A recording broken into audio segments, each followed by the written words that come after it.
Hello, I'm David, and today I'm going to present you the second Swarmit Appvent Calendar that will be about Golive, your environment hub in Jira. So let's start with 5 minutes of intro, short intro, and then I'll jump to a live demo to show you the main feature of the app in about 15 minutes. So the story of Golive started 10 years ago at Nespresso, so in Switzerland, in Lausanne. And I was working on a new project to replace the e-commerce platform of Nespresso. So the first year we were about 15 people, all of us were located in Lausanne. So we had like developers, testers, project managers.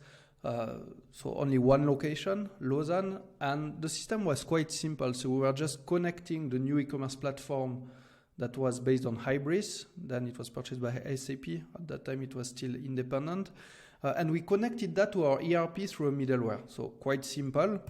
But then a few years later, we ended up about 150 people across multiple locations. So we had a development center in Germany for our mobile apps. We had a development center in Morocco. Some teams are in the US, in India for the testing.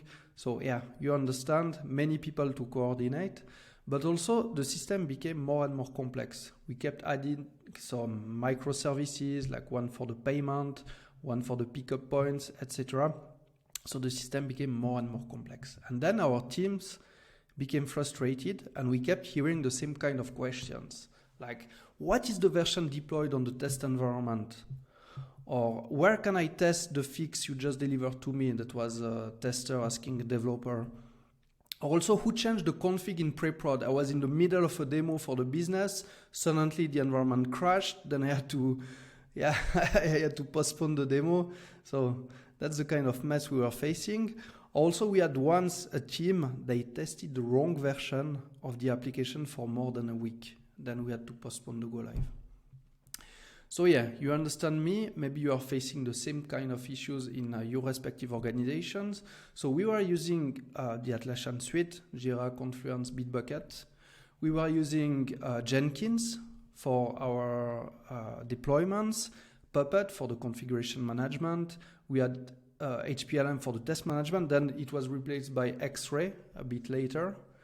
And the main issue was the way we handled our environment. So we had like an Excel file at the beginning, then we replaced that by a Confluence page. But at the very beginning, it was an Excel file listing the environments, what version was deployed on each of those environments. And then we tried to manage the history of the deployment. So that was a mess. Nobody knew where was the latest version of the file.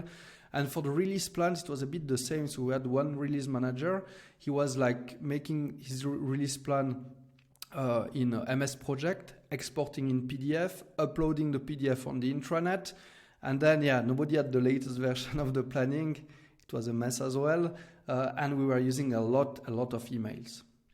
So I don't know you, but at Nespresso, all was going at that time through emails. So like we were deploying a new version in the UAT environment, and we were sending like an email to a distribution list that was unfortunately not really up to date.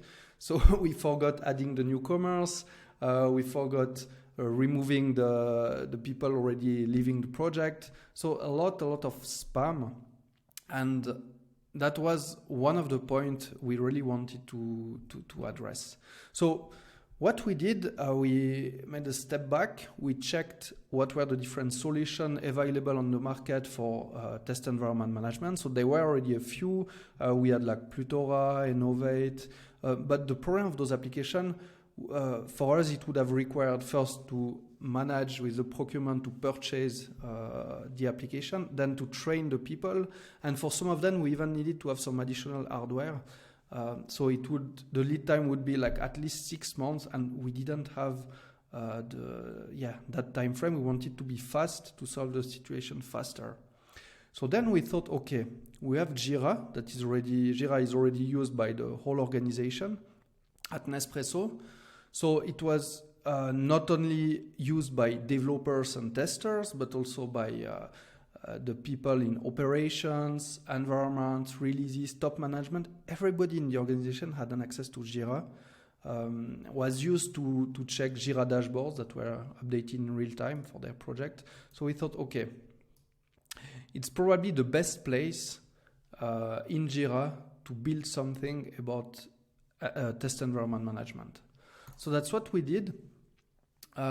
We decided to create a new plugin, a new app in Jira that was called Golive, that could connect to all the tools that we were already using. So the idea was not to replace those tools, but really to take the information we needed and to aggregate all that in a single source of truth that would be in Jira, so that we could replace our Confluence page, our Excel spreadsheets, etc., and we would have only one place where everybody could find the information they needed.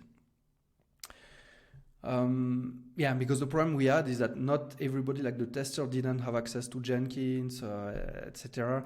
And we really wanted the people to get all the information they needed directly in Jira. So it went quite well. We started with Nespresso, then Nestle, then other organizations that starting to use it as well. So we created Apwide, which is now a company where we develop add-ons. We are partner with Swarmit. Together we try really to bring some best-of-breed test environment management integrated in Jira. And we are addressing a few use cases. So the first one that we addressed was really to know what's happening on the environments. So here we replaced really our Excel spreadsheets by an inventory of all our environments directly accessible in Jira that we could also link to Jira issues. I will show you how it works right after. And here the idea of knowing your environment was also to manage to analyze what happened in the past. So at Nespresso we did some post-implementation review after a release, and there we wanted to check, okay, over the last 3 months, what were the versions deployed? Did we follow the planning or not? Did maybe an environment was down for a few weeks? Maybe that was an issue. So we wanted to be able to analyze the past. So we have some views showing this kind of reporting on what happened. And also here the idea was to replace all the emails I mentioned before. So instead of sending the information to distribution list, we wanted the people to subscribe to the notification they were really interested in. So for instance, I wanted to know all new versions that were deployed on a specific environment. I could subscribe to that specific environment, and as soon as I was not interested anymore, I could unsubscribe just by clicking on a link. And you will see how it works right after. We really successfully replaced a lot of emails by a few of them that at least they were read and they didn't finish in the spam inbox. So then after that, the second big parts of features that we did, the second use case is really the booking and the scheduling of the environments. So you can imagine maybe you have some data refresh, some security scans, some deployments, some demos that you need to do on your environments. Here the idea, we leverage all what Jira can offer, so Jira issues, workflows, etc., to make it easy for the people to raise a request, to have an approval workflow, and then to be able to visualize all of that on a timeline and reschedule quite easily with drag and drop. So that's why we did. That's what we did in this booking and scheduling. I will show you how it works right after. And then the third big use case is that we had some people, as I mentioned, who didn't have access to other systems, and at Nespresso our deployments were done using Jenkins, so we had a pipeline. The problem is that in order to trigger a deployment, like let's say I would like to deploy the version 6.5 on a specific environment, so I had to go to Jenkins to start the job. So here what we wanted is to be able to do that directly from Jira. And I will also show you that part. So now the testers, or anybody who has access to Jira, can trigger from Jira the deployment of a version on a specific environment, or even the provisioning of a new environment. Yeah, that's cool. So that's a bit advanced use case that is not used by all of our customers, but yeah, some of them are using it, and I think it's interesting maybe for you to have a look as well.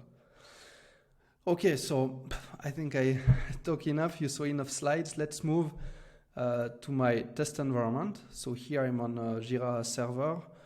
That is a demo environment, and I have installed Golive. I'm here in the e-commerce platform project. I'll just move that here. And as you can see, there is one view of my environment. So the first view is the matrix view. And an environment, for us, it's the combination of an application. So here I have e-commerce and payment that are application, and a category like dev, int, test, staging, production. So those are environment categories. And at the intersection here, let's say e-commerce staging, I see that on e-commerce staging, I have the version ecom 3.8 that is currently deployed. And by clicking on it, I get all the information of my environment. So here I can, of course, update that manually. So if I want to change the versions deployed, for instance, I could, let's say I want the ecom 3.7. Here I have a number of attributes that can be customized. So maybe you have some specific information you would like to have with your deployments. Here I have an example of bill number. It could be some credential, maybe a release note, the owner of the deployment. So that's really up to you to add the information you need for each of your deployments. And then you can update that either manually, like I'm doing right now, or you can, let's say, integrate that with your deployment tools, the Jenkins, Bamboo, TeamCity, etc. So in the pipeline, you will add a task that is going to update this in Golive, so that your Jira and Golive will be always up to date with your latest deployment. So same for the status. So let's say the environment is up again. I can change it from here manually, or it can be a monitoring tool that will be integrated that will call our REST API to update that information. And here, as you can see, there are a lot of attributes. Those ones are also entirely customizable. So if you have some specific information to keep for all your environment, you can use them. Some of them can be even secured here, so only part of the people can see. Maybe you want to store some credentials, stuff like that. So you can do it. You can see that as a small CMDB. So the idea is not to replace something like maybe Insight for asset management, or maybe you have a ServiceNow. So here the idea would be to integrate with those tools and just bring into Jira the information you really need that will be useful for your users, for your dashboard. So that's one kind of view, so the environment matrix. Then another view, like the environment list, it's more like an advanced Excel file where you can define what column you would like to see here. So I don't know, maybe I want to see the location. So I choose my columns that are here. And then as soon as I'm happy with what I see, so all of our view, you have also filtering capabilities. So here I'm filtering on my project, but I could maybe display only the e-commerce applications. I can even use some free text. I don't know, Asia. I don't have anything with yeah. For instance, here with free text Asia, I have this location, Google Cloud Asia. Those are my payment environments. So that filtering is there in all of our views, so that you can really fine-tune what you would like to display. And then as soon as you are happy with it, you can just save it, like I'm doing here. I'm saving my view. I can share it with other users if I want. Okay, it has been created. So as you can see here, it's in my favorite views, so I can reorder them. And then what's cool is that those views, you can reuse them in your Jira dashboard. So let me show you how it works. So if I'm going on my environment dashboard, I have my gadgets, so I can show a timeline as you will see afterwards, but I can show also a list of environment, and basically the gadgets works like this. So here I have the swarming demo we just did. I just save it, and I can see the information, the exact information that I had previously. So what is cool is that if you update then let me go back in my project. So if I update the project, the view, then it will be automatically updated in the dashboard. So then you can really create like maybe one dashboard per type of stakeholder. You can also use those gadgets on a Confluence page. Maybe your stakeholders are more used to Confluence page, so it is something that you can do very easily. So that was another view, the environment list. Then we have the environment browser. That's quite useful to update the information. We have also what happens recently, so the latest deployments. But I have a better view for that, which is the last deployments. That is going to show me all the latest deployments taking place on my environment. So as you can see here on e-commerce staging, so I had the 3.7, before I had the 3.8, etc. So you see on the timeline what happened in terms of deployments on your different environments. Same for status. So if you want to check the latest status change, you have this view. And here you can analyze, like maybe you want to understand why the dev1 environment was down for 3 months. So that's quite convenient in order to analyze, make post-implementation review, this kind of things. And again, it's a view, so you can filter it, save it, then put it on a dashboard and communicate around it.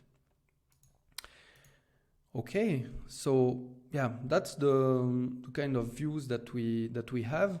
But when it comes to even more power is when you start to use our custom field. So in order to reuse those environments in your Jira issues. So let me show you how it works. Let's say I'm a tester. I would like to raise a bug. So usually, how do I do that? So I'm selecting the project, a bug. Maybe the checkout is slow. Then I can select the environment on which I found my bug. So let's say I found it on e-commerce test.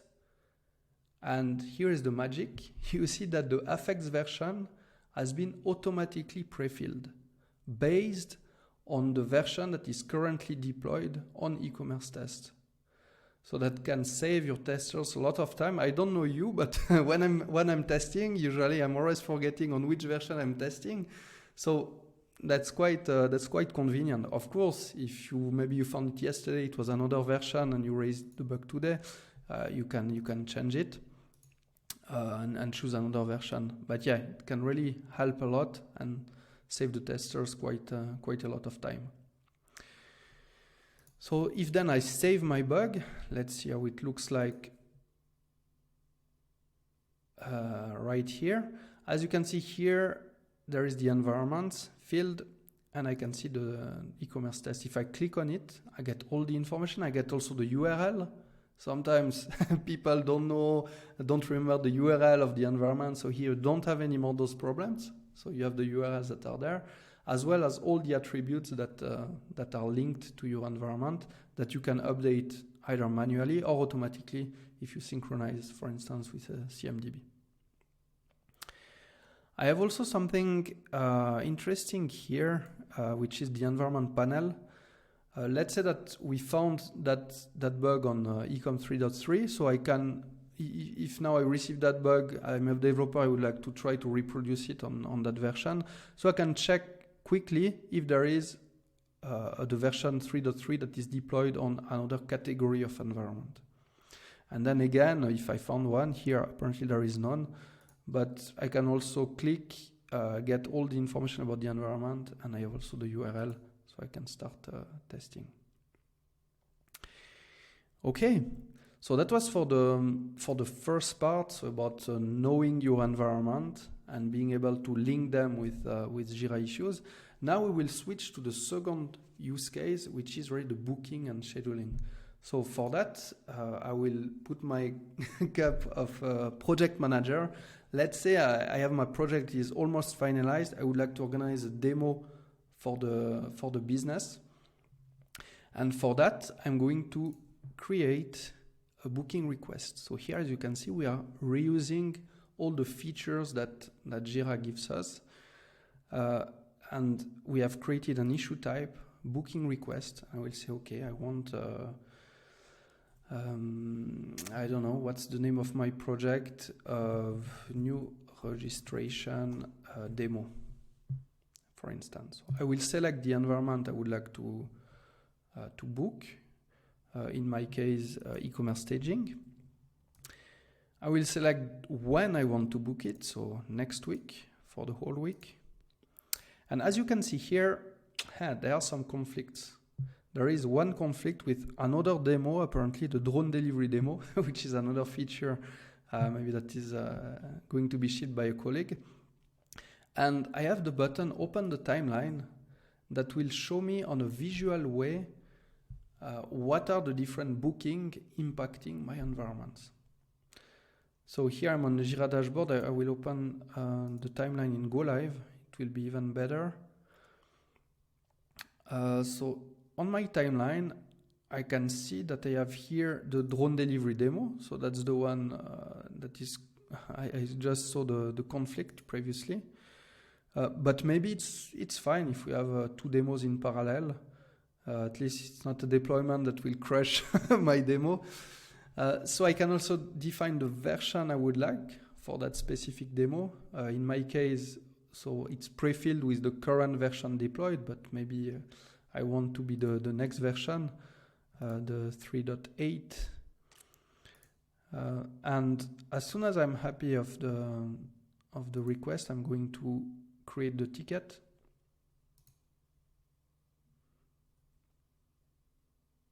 And it looks like this. So it works the same like the bug previously. So I have an environment field, here environments to book, where I can select one or several environments. If I want to book several environments, it's also possible. And I have created a small workflow. I hope you are familiar with Jira workflows.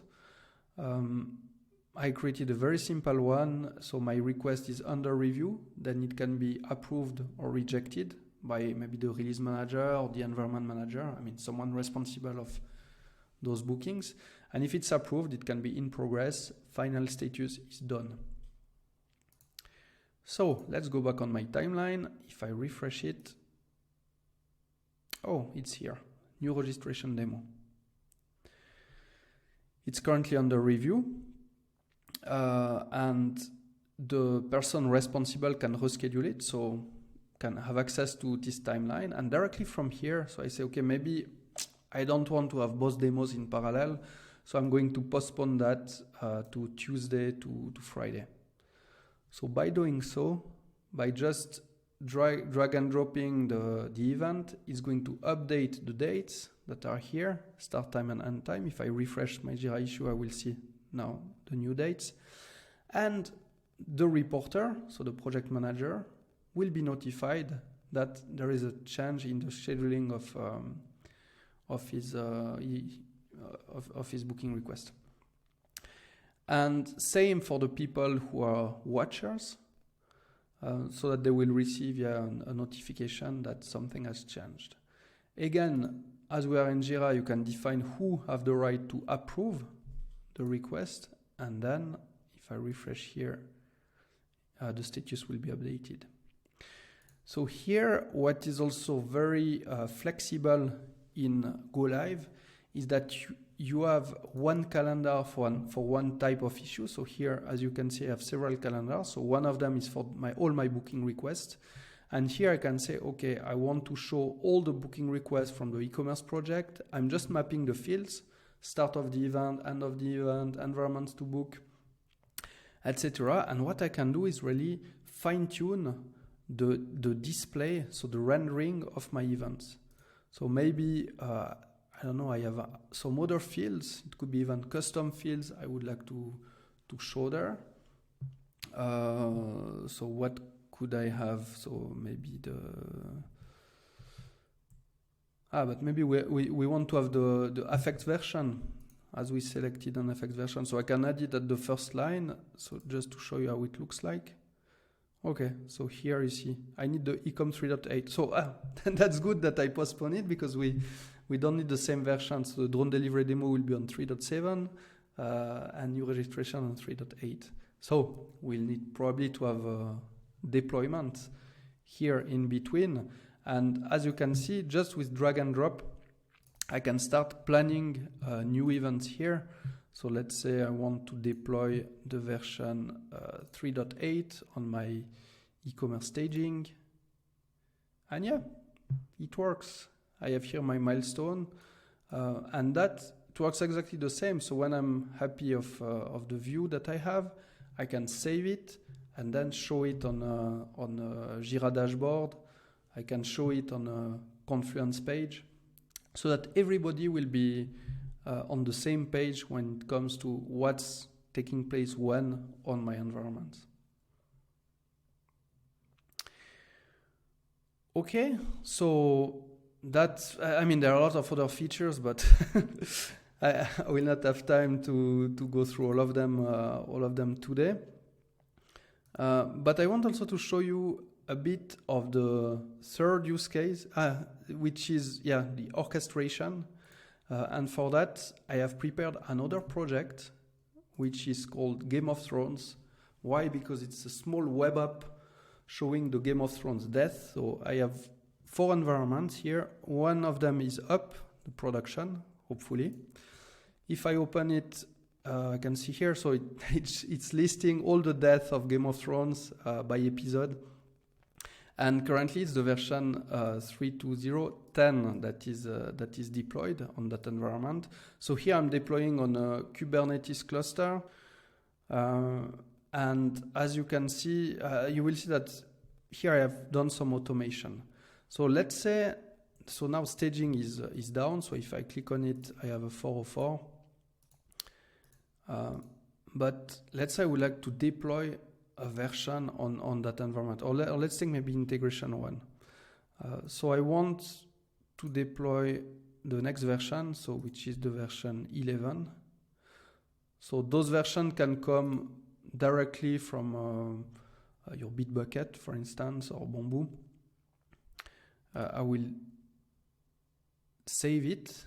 So now what's going to happen? So at the moment when I defined a new version for that specific environment, Golive is going to trigger a deployment in Jenkins using a webhook.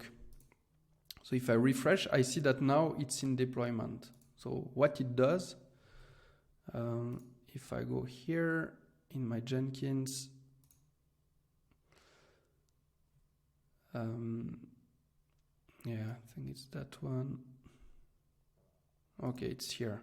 So now it's deploying. So what the pipeline does for that is using the open source shared lib that we are providing to our customer. So with a few lines of code in the Jenkins pipeline, it's going to switch the status to deploy, then start the deployment of the version. So here what it does, it will create a new pod here, in fact, integration 1. And then as soon as it will finish, it will kill the old one. Apparently there was no old one because I didn't change the version. In fact, there was no version previously deployed. And as soon as Jenkins will finish, you see it switching to up. And now if I click here, I will see that, my application is working with the version 11. Perfect, it's the one that I selected. So you can do that very easily. So I can also maybe decide to deploy another version in staging, etc. And when I'm done with the testing, especially if you are using some cloud-based environment, it's always good to switch off your environments when you don't need them. And you can also do that by just choosing no version. So it will switch here to none. And then automatically Jenkins is going to kill the pod so that you don't consume unnecessary resources.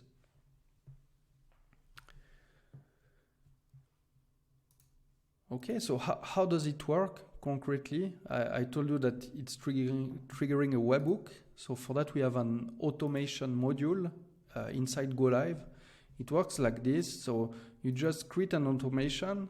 You can either call a webhook, but also maybe send an email or send a Slack notification or an MS Team message when something is happening. So let's say I want to call a webhook when maybe an environment is created or deleted. In my case, it's when a version is deployed. And if I show you the configuration of the one we just used previously, so when there is a new version deployed in my Game of Thrones environment, I'm going to call this endpoint with this custom payload. And here you can reuse all information linked to your environments or your deployments. So it's quite straightforward. It will take you like, let's say, hopefully less than an hour to configure these kind of things. Then maybe you have many teams using different tools, maybe one of them using Jenkins, Bamboo, TeamCity, etc. All is possible because we are communicating with the REST API and the webhook. It works quite well. Sorry. Okay, so yeah, that's how it works. I think we have pretty much covered all the use cases. Of course, there are many other features. If you have questions,